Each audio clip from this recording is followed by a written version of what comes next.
Alright, so let's do the epilogue, and then we'll be done with this reading. This book, Journeys Out of the Body, Robert A. Monroe.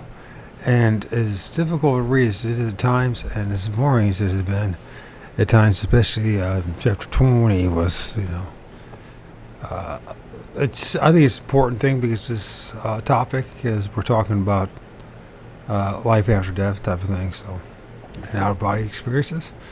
And I think it's a topic that's worthy of exploring. And I agree with Robert Monroe that we should, or there should be, serious scientific inquiry into this topic to try to settle it once for all.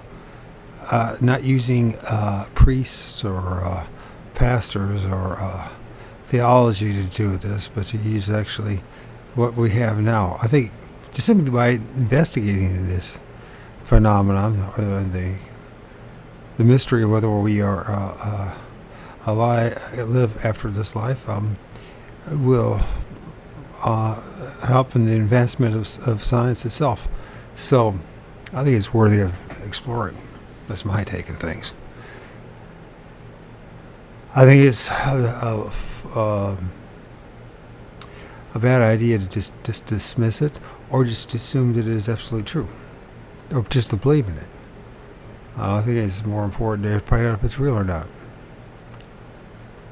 And in particular, if there's supposed to be some kind of a relationship with a creator, for one thing, at one point, because you got to at least have serious grounds, a position to make an honest decision, or a clear decision, I should say, in one's belief, right, in a particular God. And just because somebody writes a book about it, that does not mean that it is so. We should all have that opportunity. Each and every one is, from a young child to an old man or woman, to have that opportunity to believe or not, for real, to make a real decision, not based on words in the pages. That I find very suspicious and unfair, to be honest with you. Okay, epilogue, the personality file. Robert Monroe presented himself to us at the Topeka Veterans Administration Hospital Research Department so that we could learn more about the relationships between his personality and his out-of-body experiences. The primary goal of our investigation was an in-depth psychological evaluation. Monroe was highly cooperative and open during the intensive interviewing and batteries of different psychological tests, which were aimed at examining the depths of his unconscious mind, his value structures, his family life, and the humanistic and or self-actualizing aspects of his mind. We did conduct a brief psychological experiment with him, which I will report on later. In interviewing the immense amount of material we have on his life, I have attempted to extract threads or themes for the summary. Certain points about his experiences, which make them somewhat different from others reported, should be noted. Monroe, a 60-year-old businessman, has a relatively solid Orthodox Southern upbringing, although certain features of his life indicate that he was an unusual person from the very early age, with unevenly developed intellectual and emotional abilities, and an unusual mature sense of person and independence. He reports that his first out-of-body experience occurred during his adult years. Another point of difference, since in our work we have found many people associate to old out-of-body or similar experiences during their childhood. I believe that's what happened to me, by the way, with the dreams of flying in the air, then coming back down, and when I came back down, my body was shook all over the place, and I never even, until about a year ago, even considered the idea that maybe I had an out-of-body experience. Didn't even think about it, to be honest with you, but it was most profound, and those are the dreams I remember the most in my life. Okay, where are we going with this? Okay, first experiences are often associated with several physical illnesses, childbirth, various drugs, including anesthesics, and extreme states are perceived as a psychological or physical threat to the person. Robert Monroe appeared not to be suffering from any severe physical illnesses at the time he had his first out-of-body experience. He was, however, at age 42, in the midst of his midlife adjustments and changes. It should also be noted that as a child he had severe scarlet fever and an illness that is associated with a high temperature. From his own account, he was quite ill, although his mother, a physician, was unable to look after him outside of the hospital. I say although, I'm going to say a physician. There it is, although. In addition, later in his life, Monroe has had some evidence of arteriosclerotic narrowing. So arteriosclerotic narrowing of the blood vessels of his brain, which could create a state of low oxygenation known to precipitate these sort of experiences.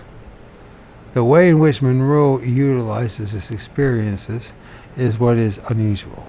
If we were to have such experiences, most of us would be extremely frightened and attempted to avoid them. And it is significant that initially Monroe's repeated visits to physicians in an attempt to explain these unusual experiences were motivated by the intellectual and medical orientation of his parents.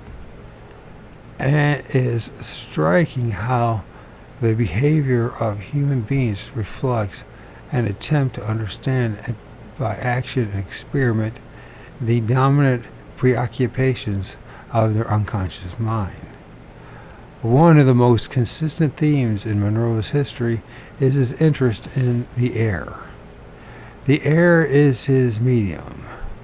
From an early age, he built model planes, learned to fly airplanes in high school, and later became an accomplished glider pilot. This is something I have noticed in people who have direct personal out-of-body experiences, as opposed to those who study or research the phenomena. I have noticed that not only do they generally have such childhood fantasies and experiences as playing with imaginary friends and seeing fairies, but also they often remember fantasies of wanting to fly like a bird, and report an increased number of flying and falling dreams. Another significant theme in Monroe's life is his preoccupation with movement. In reviewing his family background, he became very excited at his childhood relocations, especially in riding on trains. Moving themes are common throughout his life, as they are in the psychological test materials. Monroe had many unevenly developed talents. From an early age, he was extremely independent. His father, an academic, was quite quiet and authoritative. an excellent personality model with an even temper. His mother was a physician and more in control of the family, able to actualize his individual talents in a manner somewhat unusual in traditional families. His parents allowed him to be considerable, allowed him considerable degree of latitude, somehow recognizing his unusual talents, particularly his mechanical ability, which appeared not to be represented in anyone else in the immediate family. He had two elder sisters, an elder of whom was quite competitive with him, and he had a very much younger brother. Some of his unevenly developed talents included his ability to read and write at the age of 4. I wish I could do that at the age of 55. I can't. In spite of his school performances, his school performances was quite average until he developed a relationship with a teacher at college whom he felt accepted and guided him. He then became a student. He was a leader of his peers as a child and highly creative and constantly searching for answers. He was self-generating, as so many people in this field are. He also demonstrated a common characteristic of people exploring altered states of consciousness, and that was that he listened to and acted on his own subjective experiences. In other words, he appeared to believe in his own experience and would quite independently and with great deal of faith pursue what he felt.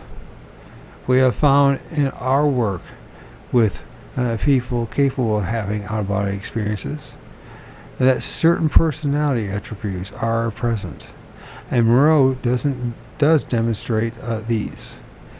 These include a tendency to feel socially isolated and different from others at quite an early age, often seeing the world itself as somewhat alien. This relative isolation is combined with a tendency to be autonomous, yet also to be a leader, quite aggressive and danger-seeking. Monroe has been able to take some experiences which most people would try to deny and avoid and place them in a highly creative context. Utilizing his leadership abilities and his other constitutional attributes, people such as Monroe are thus able to utilize their internal mental experiences for a guidance in their lives. Monroe has no special training in Eastern meditative or other esoteric disciplines, but somehow uses these intuitions.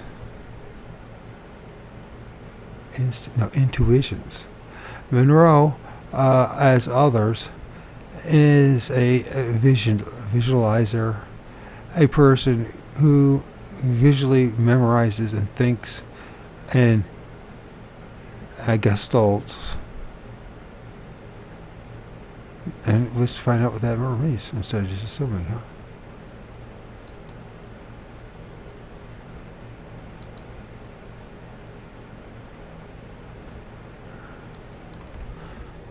I like learning new words. I know. I wish I could had a memory along with it, but I don't.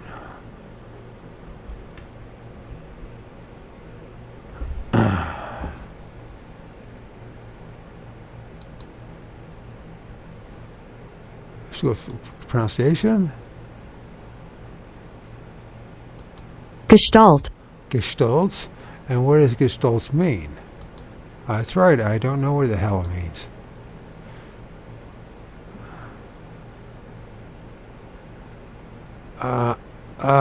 Meaning.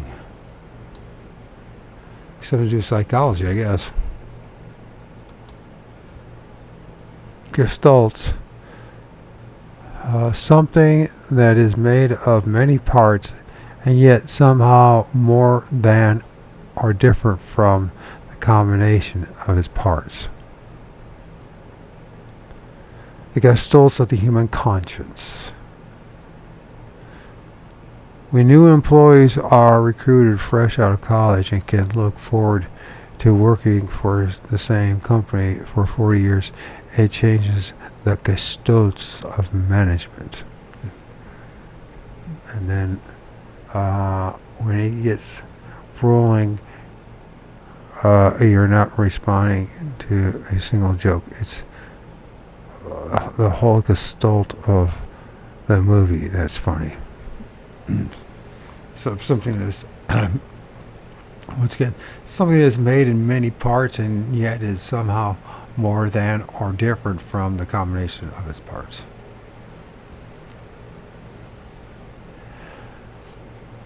Now I can remember where the hell was that. Somehow I gotta learn how to put them together. I think I remember going here, right? There it is.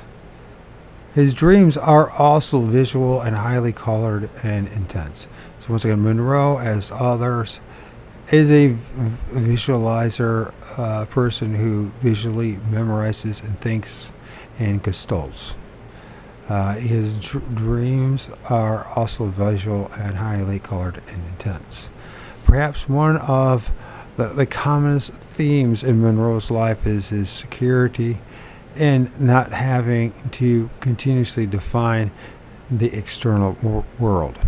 This attitude has given him the ability to journey through realities normally not accessible to people who lives lives necessitate, for one reason or another, a continual definition of the physical external world. Monroe's early life also demonstrates not only independence but stubbornness and a tendency to rebel against traditional values, although there is no evidence whatsoever that this rebellion, mainly internal, created major problems in his life. He does not demonstrate any major trauma during his childhood, nor any of the sorts of childhood difficulties that a psychiatrist might look for. I think this results from an excellent relationship with his parents, who did not have a normal middle class attitude to life, and were themselves quite independent. His mother, a dynamic woman, tended to step over the ugly things of life and attribute that emergence of the analysis of Monroe's personality.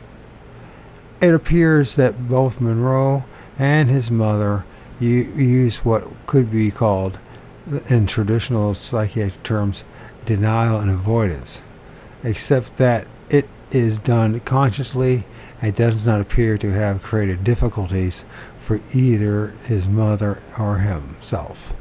He has a tendency to bring out the best in people by an oblique form of communication in which he focuses his attention on that which will synthesize rather than that which will destroy. He had no major childhood traumas, although one experience he reports as highly traumatic was that of moving from a small to a large city. He went to college at the age of 15, entering pre-medical school. He eventually qualified himself as an engineer with very good grades, although his courses were quite unorthodox. Can you imagine going to school at college at age 15? Monroe's pre-adult and early adult life was one of an entrepreneur. He started a theater and produced and directed many programs for radio and television started and lost a number of businesses, each time being able to collect around himself people who would help him. This independent, a-religious, non-psychic, non-esoteric, typical American dream development appears to have set Monroe up well for the sorts of direct and simple observations that are so well demonstrated in his book and in his later work. In his relationship with himself, his own closely knit and dedicated family, and other colleagues and friends, there is an emphasis on the importance of personal relationships rather than the material possessions, and an overall tendency to see human beings as good.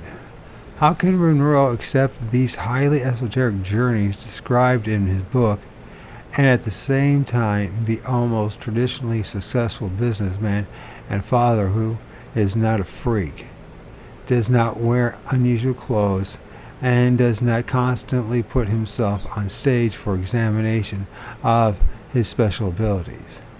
He pursues relentlessly his own research, makes his own contacts, and takes responsibility for his own life.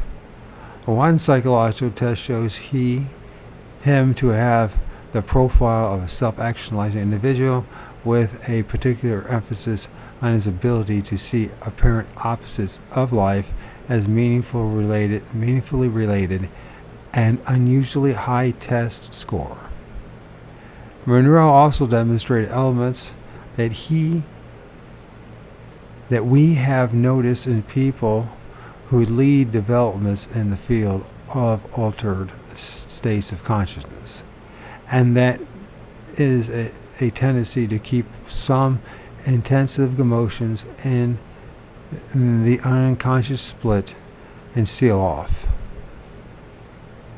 Part of seeing opposites as meaningful also involves keeping them discrete and utilizing the energy of the tension between the split opposites for creative endeavors. Often such people demonstrate intensive thoughts and feelings with a sensitivity to criticism. Test examinations of his attitudes to death indicate that, compared with the normal population, Monroe's anxiety and fear of death is very low. Some writings and studies of people with out-of-body experiences have led to considerable emphasis on the denial of death. On one level, this appears logical, especially in the reported studies of people whose first experiences have often occurred in life-threatening situations that many of us never face in the course of our lives. Perhaps the experience becomes deeply imprinted in the mind and may make the unconscious mind continually afraid that the event may happen again. Deeper analysis of Monroe's psychological test findings demonstrates no evidence of fear of immediate death or an attempt to deny death, but mainly to contain and control and to utilize intensively split emotions within his unconscious mind. As part of a break from the intensive psychological investigation, we conducted a brief experiment in the psychophysiological laboratory in the hospital with a psychologist, Dr. Fowler Jones of the Kansas University Medical Center, as an observer. We simply asked Monroe to put himself into a state of mind he defined as out of body. We had him hooked up to a polygraph and took some brainwave tracings and measurements of his anxiety level and level of alertness, GSR. We observed him through a one-way mirror over a 30-minute time period. Most striking was his slow rate of breathing and his intensive depth of relaxation. His breathing was shallow, and he had periods in which he would not breathe at all, and then would take a few gulps of breaths. At about the same time as the technician entered the room to tell us that the brain wave tracings were changing, Dr. Jones and I simultaneously had the impression of heat wave-like distortion of Monroe's upper body, while the lower part of his body was clearly in focus to us. This distortion lasted until approximately 2 minutes before the termination of the experiment. Monroe had stated that he would be able to get out of his body very quickly, but he could not signal, although he could signal within 5 seconds of return, which he did. This signal correlated with a change again in brainwaves. Since there were problems in the hookup and the technicians entered the room during the experiment to check the attachments of leads, it was interesting to note that as the technician was attempting to adjust the leads, there was no record whatsoever that this affected Monroe's arousal level on the GSR. From a technical point of view, while the body, Monroe's GSR levels showed an arousal of approximately 150 microvolts and was marked by a total absence of either specific or non-specific responses once the experiment began. Even when the technician actually touched his body to adjust the electrode placements. This is more unusual as GSR is highly sensitive to such interferences. The technician, as noted, that Monroe's skin was very dry and hot. After re-entering his body, Monroe was slightly disoriented with blurring of his speech and could not recapture or describe his experiences immediately, although later he did describe that he had left the experimental room and entered the room where the polygraph and technicians were located. It is also noteworthy in comparing Monroe with reports of other people who are adept of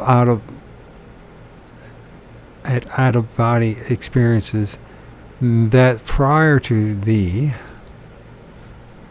beginning of this brief informal psychophysiological experiment, Monroe had to demonstrate his ability to move the needles of sensitive voltmeters by waving his hand over them.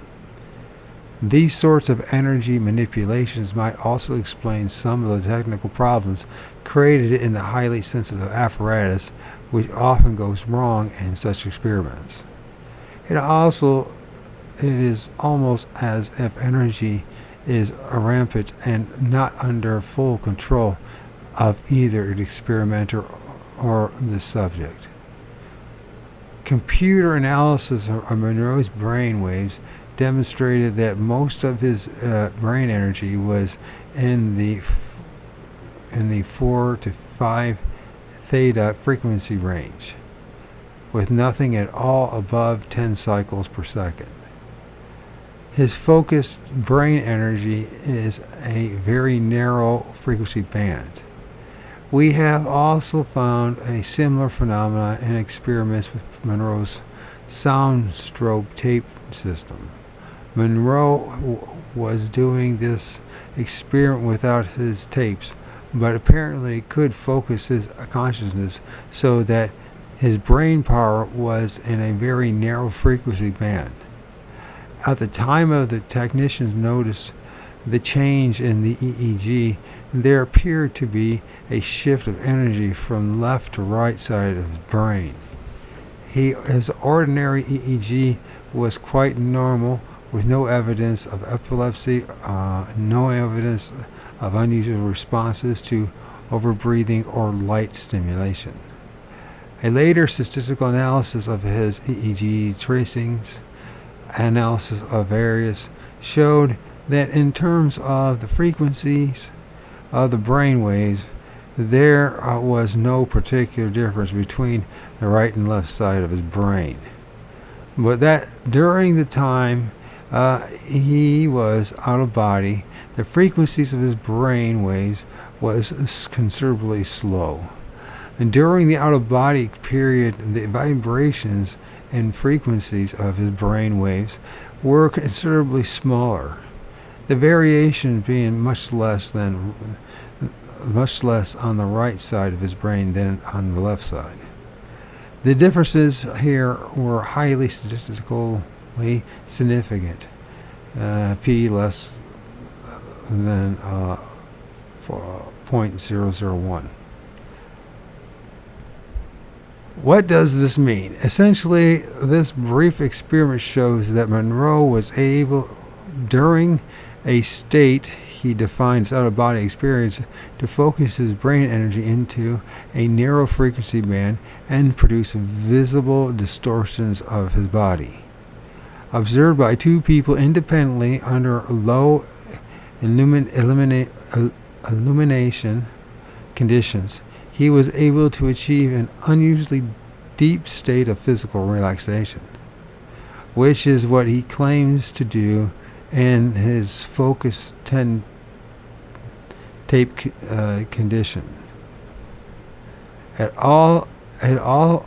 is almost as if his body were comatose rather than asleep. In other experiments, we have found different types of brainwave responses to what is defined as out of the body. But they all seem to have one thing in common. There is a slowing of brain waves and a shifting of energy focus. In summary, it can be said of Monroe that his energetic life, with a high sense of purpose, his need for and relentless desire for understanding, is a good demonstration of what W.R. Inge, I-N-G-E, I'm going to say Inge, once said, quote, "One test is infallible. Whatever view of reality depends on the sense of the tremendous issue of life in the world within we move is for us nearer the truth than any view which diminishes that sense." End of quote. So once again, one test is infallible. Whatever view of reality deepens our sense of the tremendous issue of life and the world wherein we move is for us nearer the truth than any view which diminishes that sense. And Stuart W. Twimlow, MD, psychiatrist, Chief of Research Service at Topeka, Virginia Hospital Faculty, Menninger School of Psychiatry.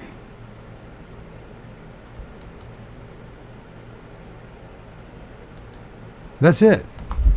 I read the book. That's the end of that book. So, a 22-part series, which I expect hardly anybody to pay attention to, but you know, I'm going to keep on trying to read relative important books, and record them, put them on my YouTube channels. And I know that it's not going to appease people for the most part. People want quick, short, visual stimulation, and that's not what this my channel is about. My channel is serious exploration into the things that I deal with. I'm not trying to be part of any community or group. I'm trying to explore and understand my own personal experience. And there'd be a lot of things I'm going to talk about and read about. So, maybe a little, since we got a little bit of time with this one, I can read a little bit about my book. Let's see. I'll read from my book, I should say. So the book is going to be, I haven't given the name yet. Anyways, allow me to introduce myself, my story. So, here I am, driven like so many before, for me to tell the world what I've seen and experienced. I wonder if the world is willing to hear my story. It's a story of bewilderment, confusion, heartache, and high strangeness. Man, life here on the plane of existence is a bitch. Where to begin? Well, I want to talk about the beginning of circa 2017, when I had my first encounter with what folks call Bigfoot in quotes. Talk about another of my dark nights of the soul, a harrowing and challenging period of this mere mortal's life. Life has always been a difficult thing for this champ. It got even more challenging after the summer of that year. But I need to jump back even further to the summer of 2009, when I was diagnosed with MS, because it has had a significant impact on the future events. I was in the prime of my life before the end of that summer. I was an artist, a musician, and sober. I met my son's mother. I loved that woman. It was love at first sight. That only happened twice in my life. The first time was with my high school sweetheart, some 20 years earlier.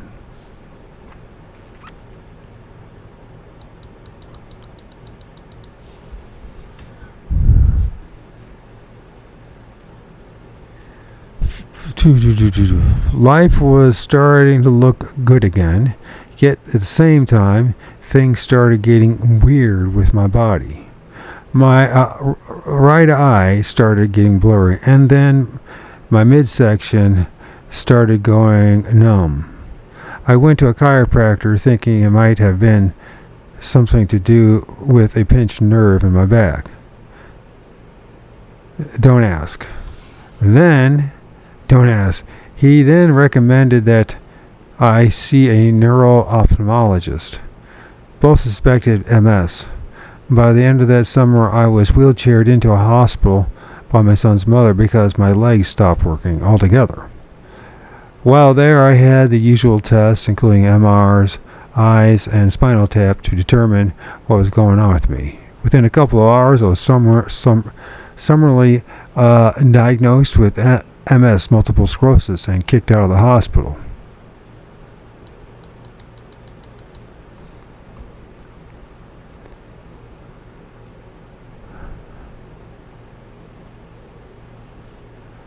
My son's mother and I decided to have a child together.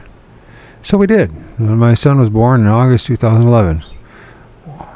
Are you noticing a synchronistic summer theme going on here? It started to become apparent to me that I didn't know much about anything as I looked into my son's eyes. What the hell would I tell him about the meaning of life? Where did we come from? And where are we going after this sentence here? What about politics? The way the world really is run. Why is this place so corrupt? And what are the actual answers to these perplexing questions? It led to my involvement in the internet truther movement. Well, by 2017, after being heavily involved in the internet alternative Protestant Christian side of the truther community, I became disillusioned with it.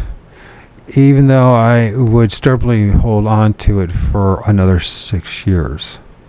Until the beginning of 2023, the year of this writing.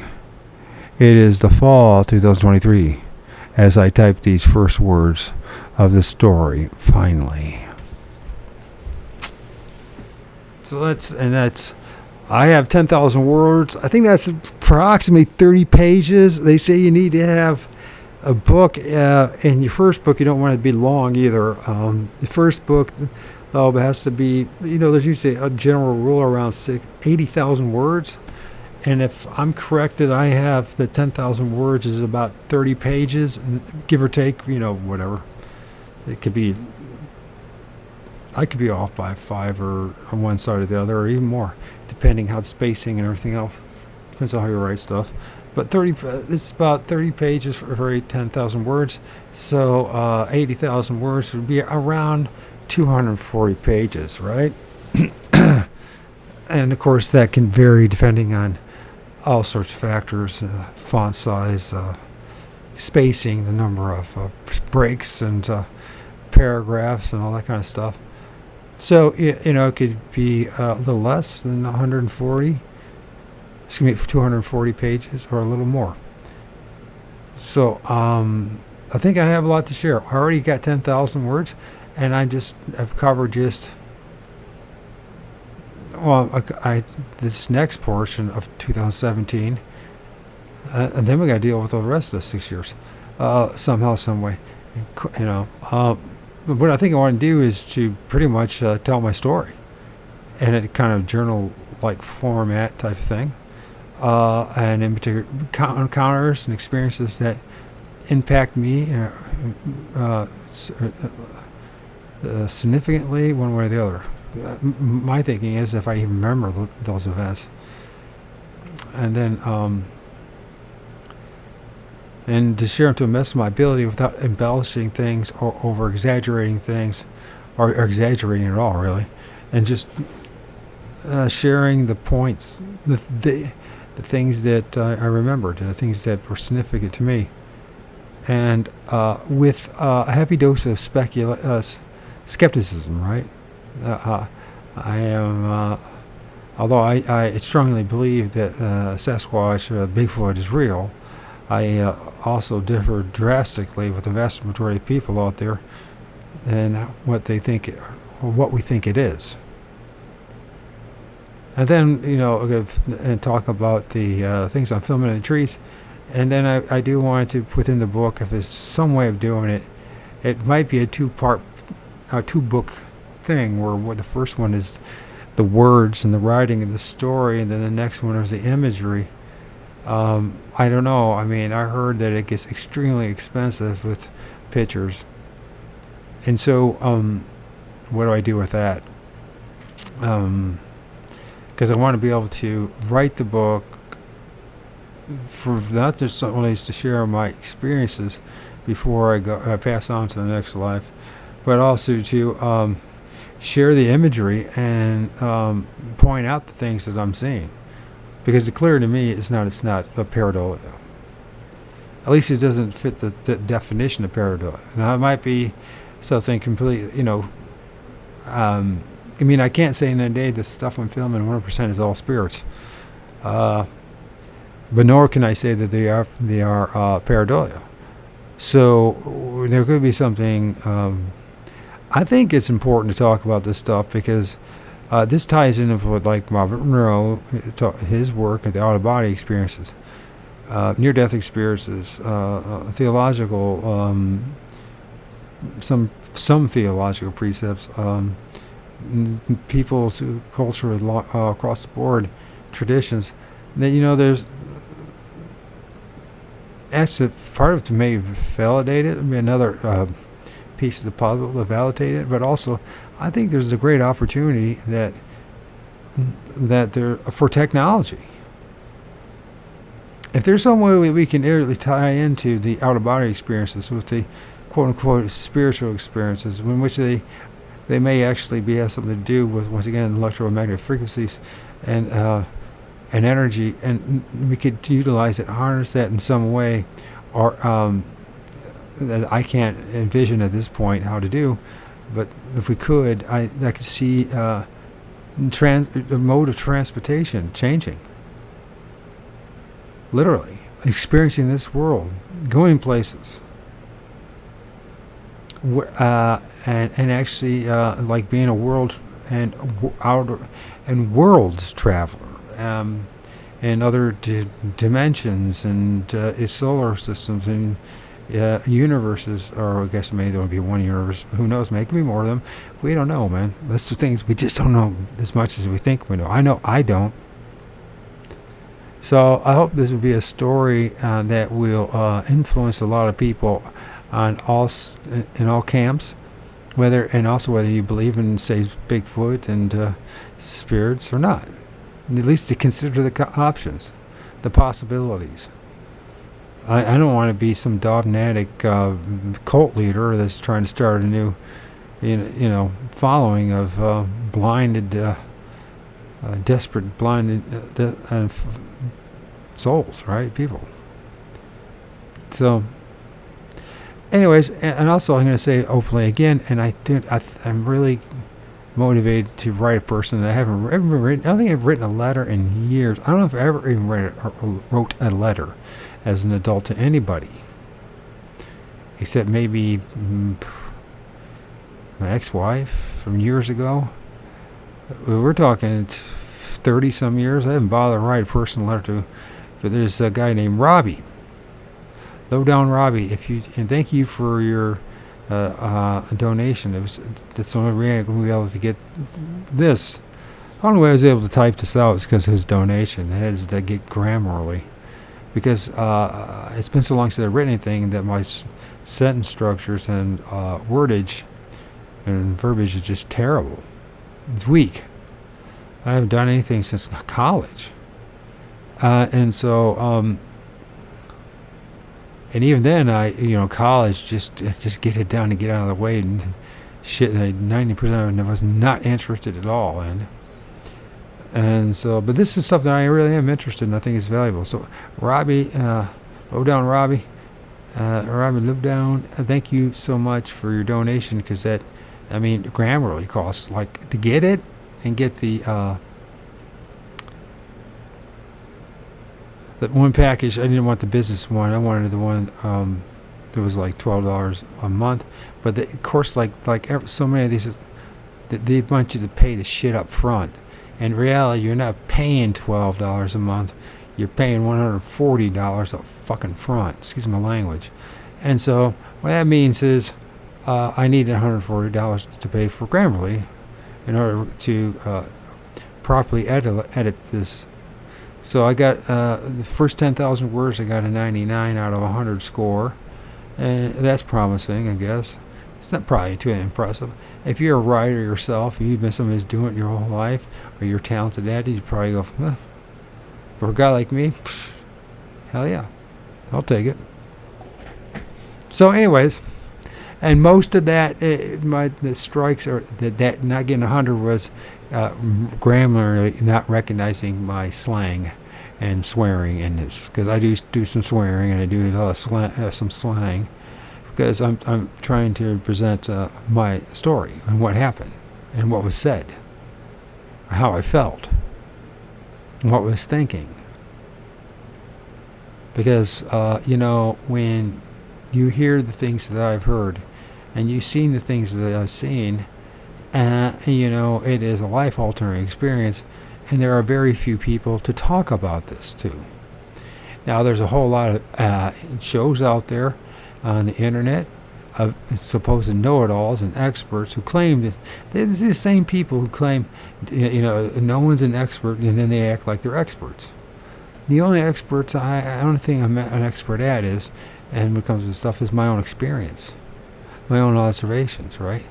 But the thing is, the experts, right? The people who read, the usual propaganda, who are heavily. It's become a cult. It's become I call it the religion of Bigfoot, and that's exactly how these people's attitudes are. And it's very detrimental. A lot of these documentaries are extremely detrimental to the research because they use theatrics and imagery. It's a form of manipulation instead of honest research. And I'm debating if I'm going to leave my house today or not. It says it's 51 degrees. I should go to the bank. But I think maybe the first thing I should do is seriously attempt to write a letter to Robbie. Because he's the only one who consistently, over the past 3 years, has donated anything to my research. And what I mean is financially. And it's never been a lot. But, at $20 here, $20 there, or $50, he donated $100 this time, which is rare. And that helps immensely. It helps anybody, right, financially. But for me particularly, because I put it all back into my research, into the channel, into getting a computer. In fact, if it wasn't be for JT from Sasquatch Confessions, I wouldn't have a computer. I wouldn't be writing this book. And if it wasn't for Robbie, I wouldn't have the finances as well to be able to write this book. And I never asked for a lot. I just need enough. You know what I mean? Just enough to make it happen. I could become a internet personality, which I find tedious and boring, to be honest with you. But I know people need their dopamine fix. But the imagery, the conversations, for the most part, they go nowhere. And after spending an extensive amount of time in the truther community, whether Christian or not, what's funny is that my whole perspective on things has changed drastically over the course of 10 years. I am a lot more like I was before as a young man, but now I know why I believe what I believe. I have reasons, logical, rational reasons for what I believe in now. And it's not just something to say, parrot, in order to get along or, have some peace, no conflict in relationships, you know what I mean?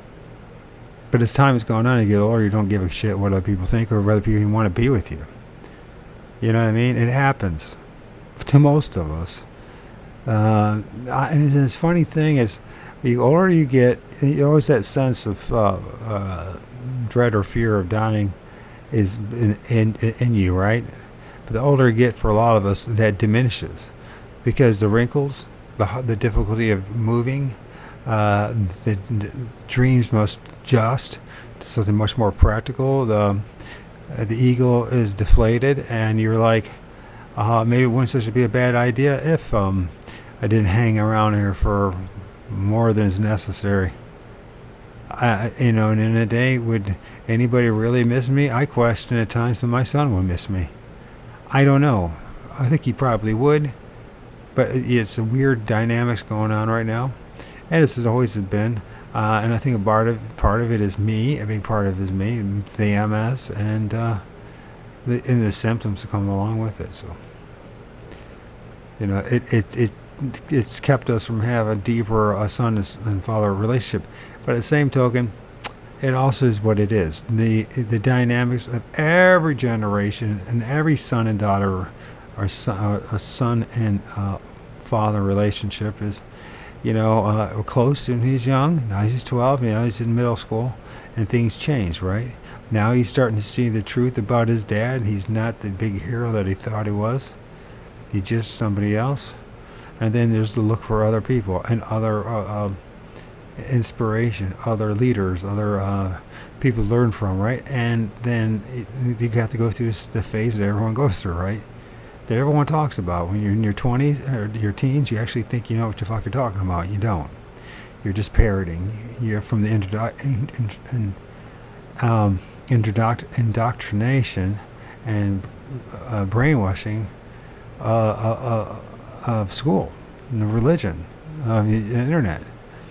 You don't know anything until you experience it, until you get out there in the real world and experience it for yourself and start putting the pieces together and doing your own research. That's why this book, The Journeys Out of the Body, from Robert Monroe, is very important to me. He's the man who is living his life and documenting it and trying to be as analytical and as sincere and honest, asking the right questions and documenting it. And I'm impressed. Whether I agree with it or not doesn't matter. I'm impressed that he did it, because I argue that 99% of us don't do it. That number is probably too high, but regardless, the vast majority of us do not do it. We go through our day-to-day, talking, acting like we're something, presenting ourselves as we're something we're not. You know, we live the lie. We live in our delusion, in a fictional world, like the resumes that we present to everybody, in order to make ourselves look, probably more importantly, make ourselves feel I don't even know what it is. More special? More relevant? Obviously, I'm not a psychologist or a psychiatrist, and I'm not using their terminology. I'm just a guy that really, although went to college, university, and had a scientific background, really I'm just a blue-collar dude. That's who I am. And there's nothing wrong with that, by the way. I have utmost respect for my blue-collar fellow men and women, because I know the hard work that is required to be, whether it's a decent forest firefighter, to be a train conductor or engineer, to run your own business, whether it's landscaping or endless other, working in a, like my dad in a factory for 45 years. I mean, there's incredible discipline involved, and a lot of disappointment to make sure that the bread is on the table, right? There's shelter, and so my hat's off to the blue collar worker. In a lot of ways, because here's the problem: what we're dealing with, especially in our day and age, is a whole bunch of talking and not much doing.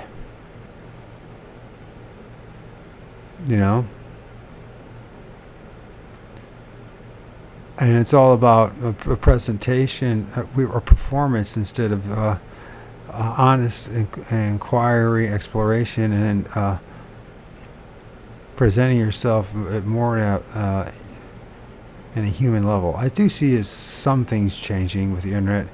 I think part of it is because it gets inundated with all of us, right? The millions upon millions of personalities. We slowly find people who are more real, more human. They're not just out there just to, make a name for themselves. Use the internet or their YouTube channels or their podcasts or platforms they're working on as a way of just generating money. You know what I mean? But don't get me wrong. I mean, I understand you need that in this godforsaken place, but that's the same token. It's good to see people who are just doing it for what I feel are more noble and reasons. You know what I mean? In the quest for the truth. And it's been very elusive forever, since the history of mankind. For the most part, the truth, right?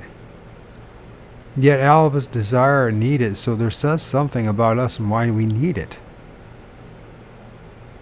It's like we're something trapped inside a meat avatar, a meat suit, that somehow has been sentenced to this place, and we want some way.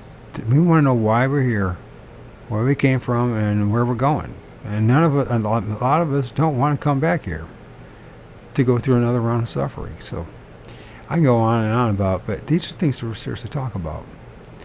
And not just kind of lightly talk about it. And that's what religion does. It lightly addresses these things, but it doesn't give any answers. It just condemnation, make you feel guilty, pass on the the plate there and give us your money and make sure you come back next Sunday. Be a good member of the cult. And that's not what I want. And I think a lot of us don't want that. All we want is a true, definitive meaning and the purpose in this life. And especially if you've been heavily influenced by the Abrahamic faith, then there needs to be solid justification, something to truly. You can't just say you need to believe in God and then not give any,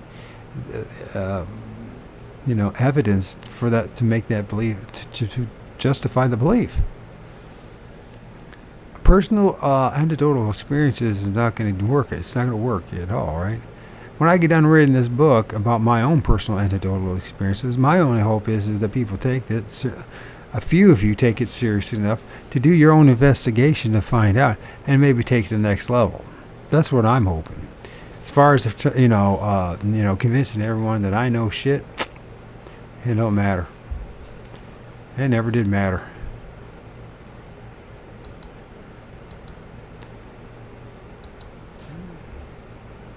Thanks. You're going to try, go all the way. Otherwise, don't even start. If you're going to try, go all the way. This could mean losing girlfriends, wives, relatives, jobs, and maybe your mind.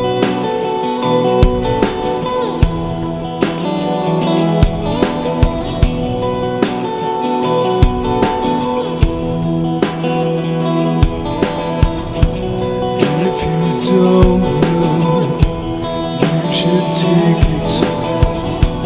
Are you searching?